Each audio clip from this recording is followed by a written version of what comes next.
A strange story online claims a hidden sound could erase human memory. Not scare people, not distract them, erase memory. One version says it came from a secret Cold War experiment. Another says the government buried the proof. But if none of that was ever verified, why do so many people still believe it?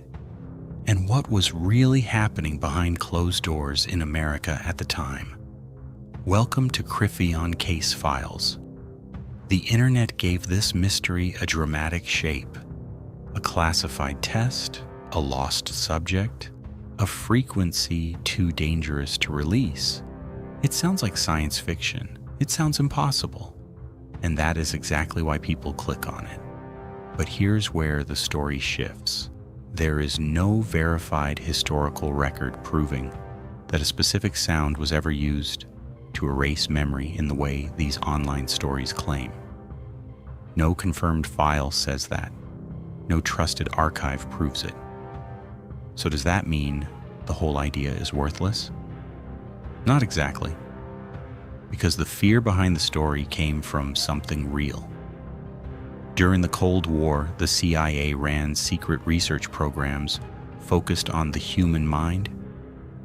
They wanted to understand influence. They wanted to study suggestion. They wanted to know how far a mind could be pushed. And that is where MKUltra enters the picture. Project MKUltra was real. It was not an internet myth. Declassified records later revealed that the CIA explored mind-altering drugs, hypnosis, behavioral control, and other psychological methods. Some of those experiments were hidden from the public. Some involved people who didn't fully understand what was being done to them. That part is documented. That part is history. So what happens when real secrecy meets public fear? Rumors grow, stories spread, and myths begin to sound possible.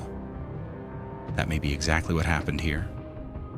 The legend of a memory-erasing sound probably survived because it attached itself to a world that was already disturbing. A world of classified projects. A world of hidden testing.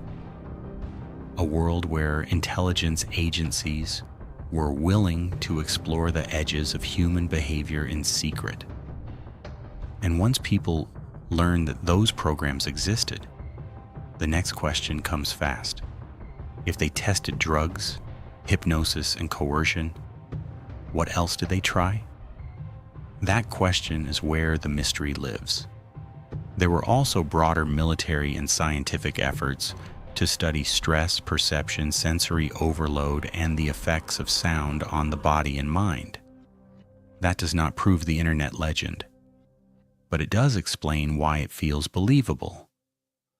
The story does not survive because it is confirmed. It survives because reality already gave it a dark foundation. So no, there is no verified evidence that a secret frequency was ever proven to wipe human memory clean. That claim remains unconfirmed. But the search for ways to influence thought, behavior, and perception, that part was real. And that is what makes this story unsettling. The fiction is powerful. The truth is worse. Because the real horror is not a magical sound hidden in a machine. The real horror is that powerful institutions truly explored how to manipulate the human mind. Not in a movie, not in a rumor, in real programs, in real documents, in real history. So maybe the so-called memory-erasing frequency never existed at all. But if the legend is false, why does it still feel true? Maybe because it grew in the shadow of something deeper, something documented, something secretive, something human. A myth promised a perfect weapon. The archives revealed something colder. Fear, control, and experiments pushed past ethical limits in the name of national security. That is the part people do not forget. The sound may be a myth. The mindset behind it was real.